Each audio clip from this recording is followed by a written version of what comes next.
Guys, tayo na agad yung magdo-drawing. So, ang napili ko is Doraemon. Doraemon. So, paano ko siya do-drawing? Oh my God, what is that? Oh my God, what is that? Hindi ako marunong mag-drawing, guys. Tapos, di ba si Doraemon may ganyan. Tapos, may bag pa. Wala na akong time.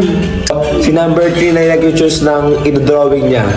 Magaling ako maghula. Ano yan? Penalty! So, si number 4 na, guys. Ano yan? Glowing ba yan? Wait lang. Alam ko na. Tunnel? Tunnel, tama. Oh, tunnel. Mali na ako ng spelling kanina pero tama ako. So guys, etong larong Guess My Drawing sa WePlay is available na po. You can play na po on your own or with your friends. Nakaka-enjoy siya and I hope you enjoy this video.